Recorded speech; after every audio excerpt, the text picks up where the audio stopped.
Hello students, आज home science में हम क्लास 12 का चैप्टर नंबर 6 ज्ञानेंद्रियाँ पढ़ेंगे।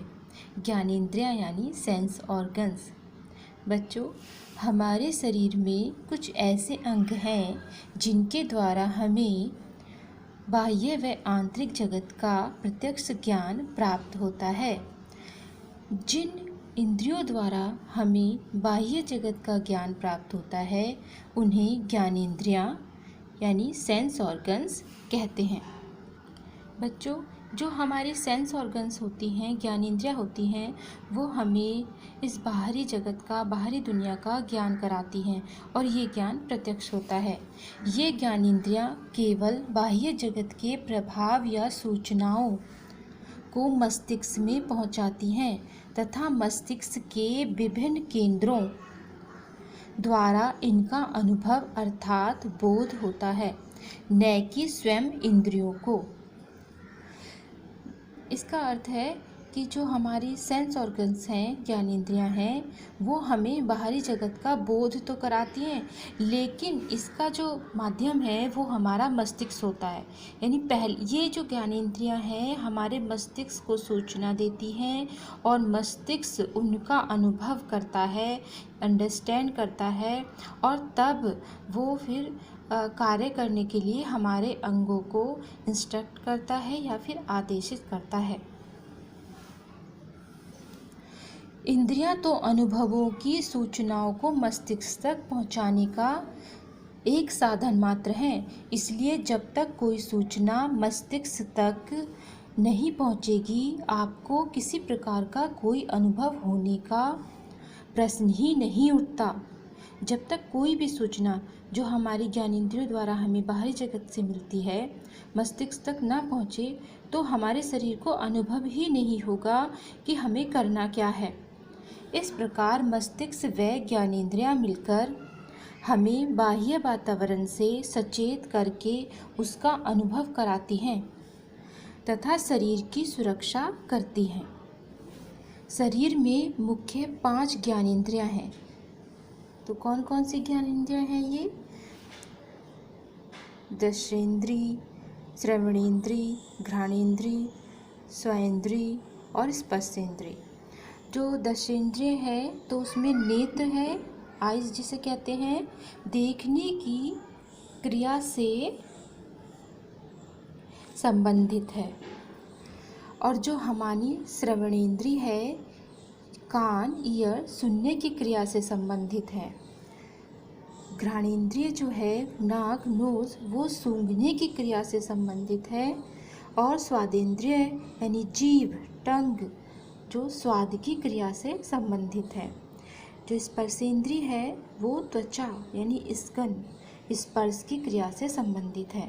तो इस प्रकार देखते हैं कि जो हमारी ये ज्ञानेंद्रियाँ हैं, हमारी सेंस ऑर्गन्स हैं, जिसमें नेत्र, कान, नाक, जीभ, त्वचा आती हैं, वो हमें कोई ना कोई अनुभव करा रही हैं। जो नेत्र हैं वो देखने का, कान सुनने का, नाक सूंघने का, जीभ से हम स्वाद लेते हैं और त्वचा स्किन से स्पर्श का अनुभव होता है। अब आगे देखते हैं।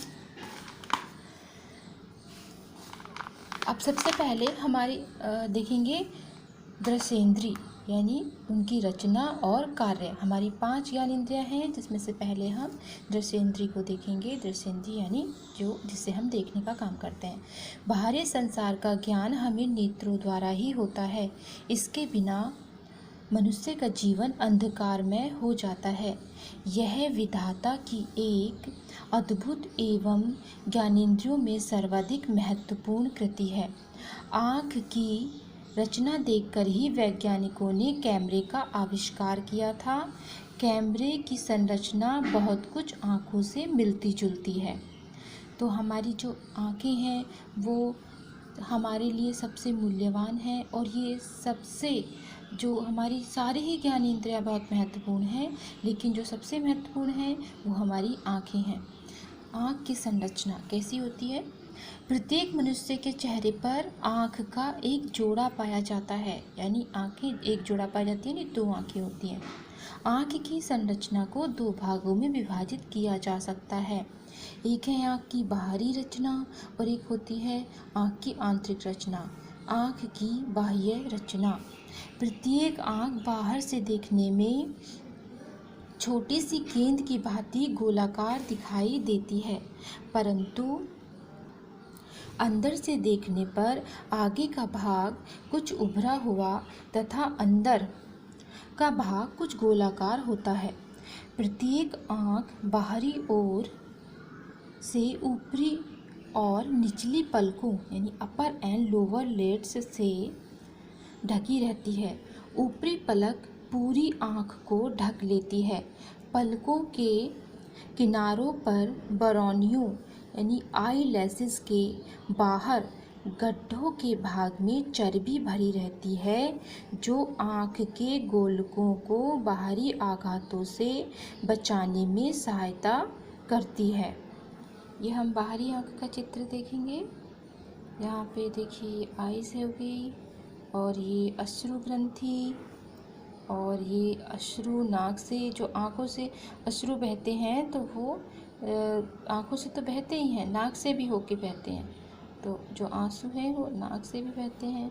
अश्रु नलिकाएँ जो पलकों के नीचे खुलती हैं। यहाँ पे पलकों के नीचे अश्रु नलिकाएँ हैं और ये अश्रु ग्रंथि से ही निकलती हैं।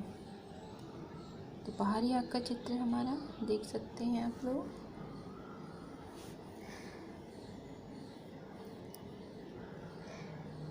आँखों में अश्रु ग्रंथियाँ पाई जाती हैं। इनसे निकलने वाले अश्रु जल से नेत्रों की सफाई होती है। अत्यधिक सुख दुख की स्थिति में अश्रु जल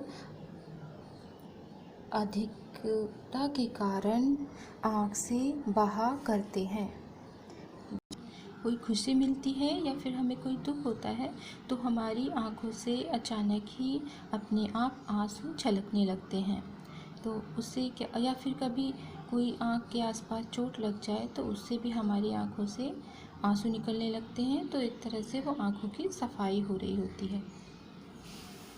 अब सेकंड नंबर पे है आँखों की आंतरिक रचना। प्रत्येक आँख को अंदर से देखने पर ज्ञात होता है कि आँख के गोले की दीवार 3 परतों की होती है, जिनसे आँखें ढकी रहती हैं। यह परतें निम्न हैं। एक तो बाह्य पटल होता है, एक मध्य पटल होता है कोरॉइड और एक अंतः पटल होता है रेटिना। तो ये 3 पटल पाए जाते हैं। ये आँख की आंतरिक संरचना का चित्र है। इसे आप देखिए अच्छे से। तो इसमें कौन कौन से आपके अंग हैं या फिर पार्ट हैं। तो हमारी जो आंतरिक संरचना है आँख की, उसमें कई सारे पार्ट हैं। ये जो है कचाव द्रव लेंस, अंधबिंदु, दृष्टि पटल, रक्त पटल, मूर्ति पटल और पीत बिंदु। ये निलंबन स्नायु है और ये रोमाभी कॉग है। अग्रवेश्म, पुतली और आइरिस। ये आंतरिक संरचना का चित्र है। देखने की क्रिया।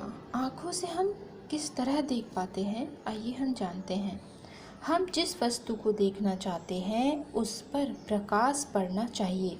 फिर उस वस्तु से प्रकाश की किरणें आँखों में पहुँचती हैं और वस्तु का उल्टा प्रतिबिंब दृष्टिपटल में पहुँचाती हैं, जहाँ उसका स्पष्टीकरण होता है। यानी कि अगर जैसे प्रकाश में हम किस वस्तु को देख पाते हैं, अंधकार में हम वस्तु को नहीं देख पाते हैं, क्योंकि हम जो रिफ्लेक्शन पड़ता है हमारी आँखों पे, उसी से हम वस्तुओं को देख पाते हैं। तो जब कोई भी प्रकाश पड़ेगा वस्तु पे तो वो पलट के फिर हमें वस्तुएं दिखाई देंगी और हमारी रेटिना पे उल्टा चित्र बनता है उसका। लेकिन जो हमारा मस्तिष्क है तो उसको हमें सही करके दिखाता है।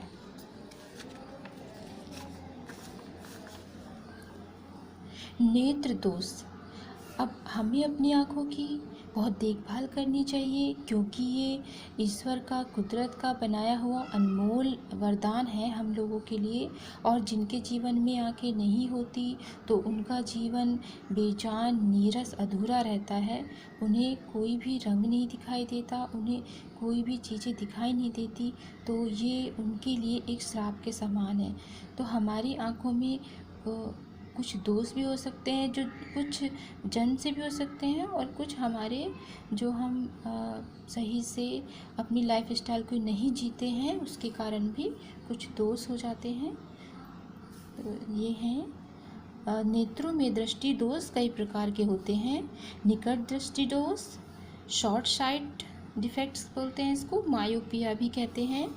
दीर्घ या दूर दृष्टि दोष, लॉन्ग साइट, और इसे हाइपर मायोपिया भी कहते हैं। और असम दृष्टि, एसिलिमेशन, एसिलिमेटिस एंड दृष्टि वक्रता, स्क्वांट। तो ये 4 दोष हैं, इनके बारे में एक एक करके पढ़ेंगे। सबसे पहले पढ़ते हैं निकट दृष्टि के बारे में। निकट दृष्टि दोष, कुछ व्यक्तियों में निकट दृष्टि दोष पाया जाता है।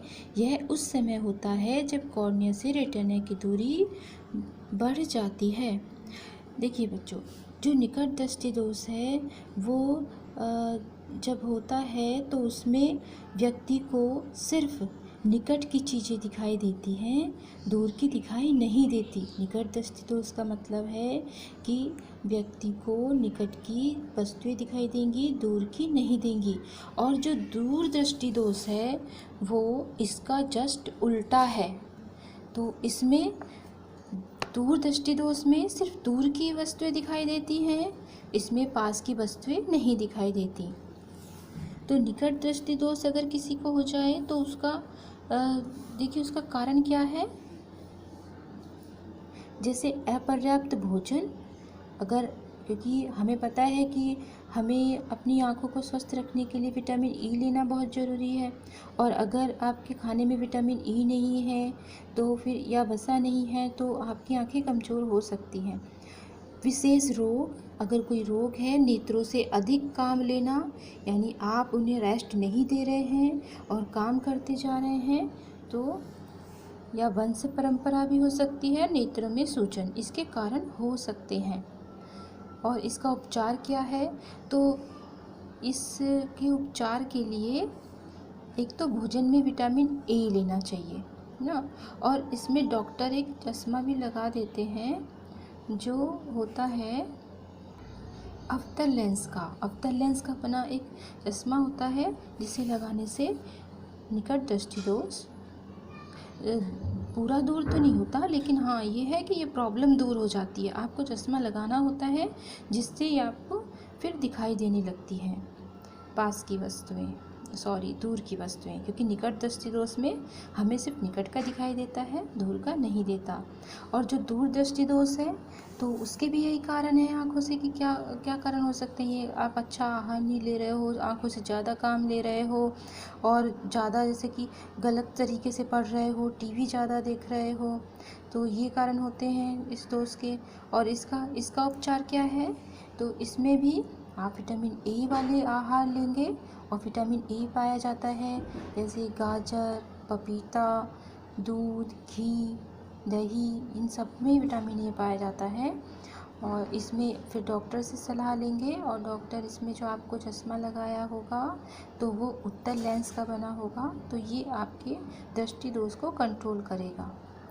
एक होता है असम दृष्टि दोष, और फिर है एक दृष्टि वक्रता। तो इसमें कई सारे जैसे मोतियाबिंद है, आँखें दुखना, रोही, पुतली आदि के कारण भी इस तरह के जो प्रॉब्लम आँखों में हो जाती हैं।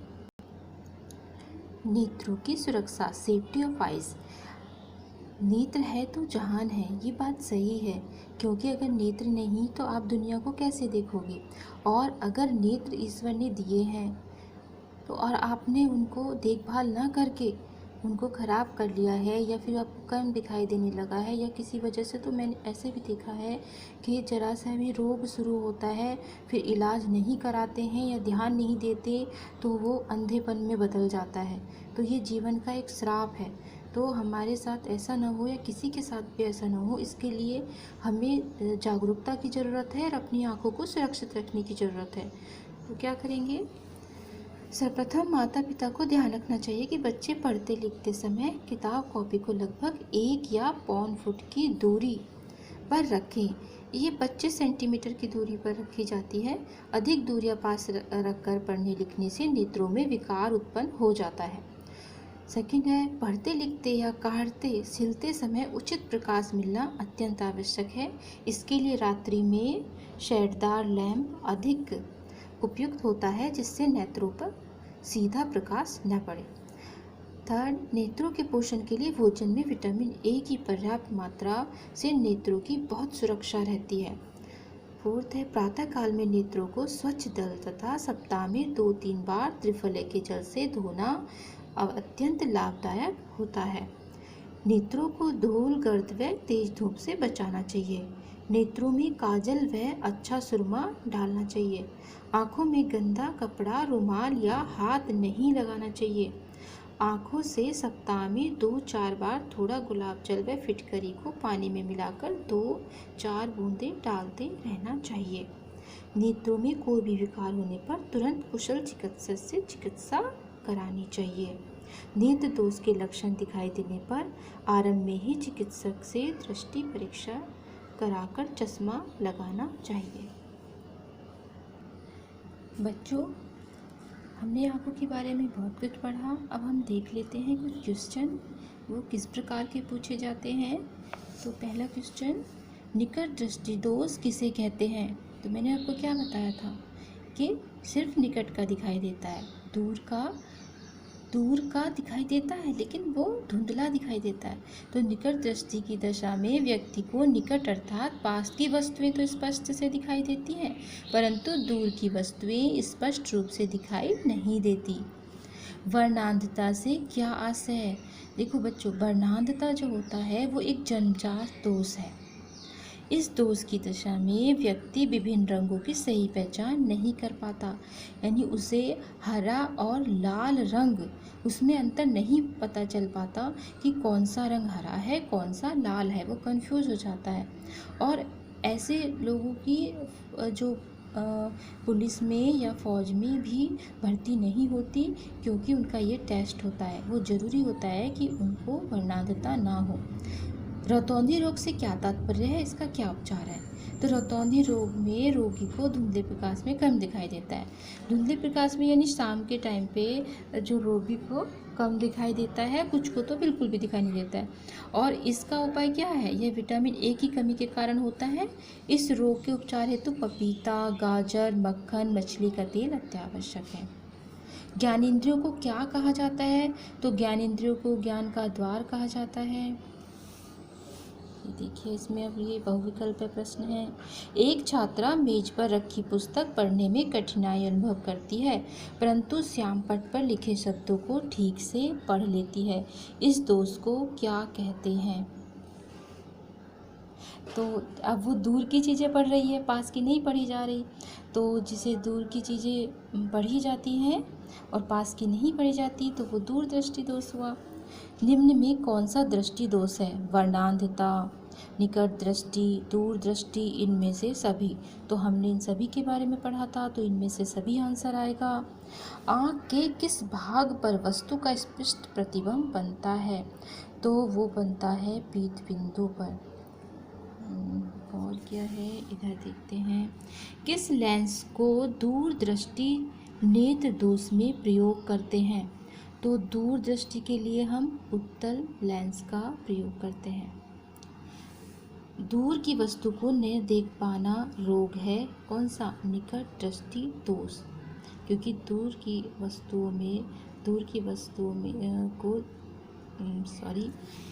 वस्तुओं को न देख पाना कौन सा है? निकट दृष्टि दोष।